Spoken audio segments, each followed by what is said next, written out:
showtime. Hey, what's up, boys and gals? It's me, Ronnie T, and today we're going to review the Happy Time Murders. Alright guys, like with every new release, I'm going to keep it short, simple, and to the point, and I'm also going to try to keep it as spoiler-free as possible. Alright guys, let's just get right into it. The Happy Time Murders follows Melissa McCarthy. I wish I had a dick for you to suck. And this very cool puppet right here. I've ever seen. I'll have your... Essentially the film is about a disgraced puppet detective who was the very first puppet to ever be a detective in the history of puppets and humans. And his partner is Melissa McCarthy, and they have some sort of falling out that I'm not going to spoil because that's integral to the plot, and I don't want to spoil the plot for you. So anyways, these guys have a problem with one another, and then these murders start happening, and they are inevitably brought back together to solve these murders. And so that's pretty much the film. Although that premise kind of sounds generic and kind of already done before a million times, the Happy Time Murders finds a way to kind of make that fresh.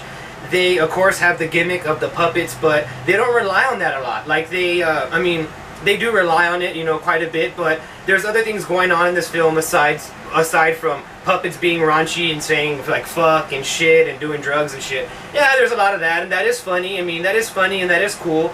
But at its core, this movie is about, like, what it is to be a second citizen. In the film, you notice a lot that the humans treat the puppets very poorly. There's certain things that puppets can't do. For example, puppets can't be policemen. Puppets can't basically do anything that's serious, like a serious job. The puppets are sort of like put on the back burner and treated like homeless people, and they make them be like performers outside and stuff like that. So there's no respect for the puppets at all, and that's made abundantly clear through all the other humans in this film. So that's one thing that I thought was cool, that this movie wasn't just, you know, a raunch fest, and it wasn't just trying to like fucking offend you and be offensive, because it does do that, but all the other stuff makes it like worthwhile. Another thing that sticks out to me in this movie is the puppeteering. The puppeteering in this movie is so awesome. Like, it just looks like they're real. It looks like they're real things that are moving on their own, thinking on their own, talking on their own, and it's really cool to see. Also, the main puppet, Philson, I think is his name, is kind of a good performer. Him and Melissa McCarthy like work well off of each other. It's kind of weird to say that a puppet and a human have showed more chemistry than two actual humans in a film in like a good while. So that was really cool to see that these puppets in this movie like work really well off of the humans, and they are interacting with humans a lot. There's a lot of scenes where Melissa McCarthy is like fighting and like talking and like arguing with the puppets, and it looks like she's arguing with a living thing. So that's really cool. Also, this movie is a murder mystery, and it does the mystery part very well. Like, you kind of want to know who's killing these people and who's killing these puppets and why they're killing these puppets. And this film really like hooks you in the last in like the first like 30 minutes. This film kind of hooks you because you kind of get a sense of this world. You're like, okay, I can see how this world would work with puppets coexisting with humans and humans coexisting with puppets and so on. But if you don't like this, 50 cents, I'll suck your dick. or this, I'm in the fucking FBI. Oh yeah, what's that stand for? Fucking big idiot? you're not gonna like this movie. If you're somebody that doesn't like raunchy jokes about sex and stuff like that, this movie isn't gonna be the movie for you. I'm sorry.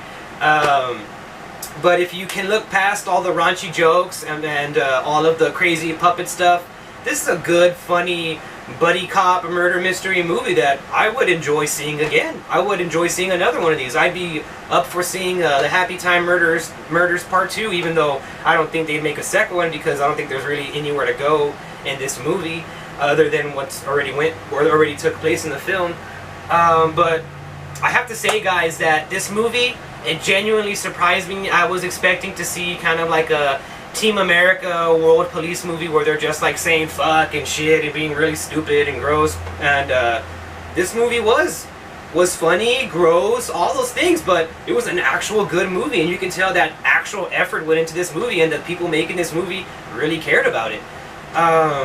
guys, that's all I can say about this movie, and I'm Ryan T, and I hope you like my review, and I'll see you in the next one. Oh, before I forget, I almost forgot to rate this movie.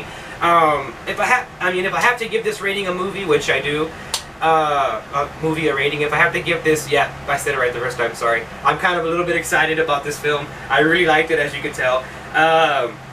Honestly, I have to give it an 8 out of 10. This film, it could have been really stupid and juvenile and just like not good. It could have just been one long dick joke, and that's not what this movie was. I mean, I know some other reviewers and some other people are gonna say like, oh, that is what this movie was. This movie was really stupid and immature.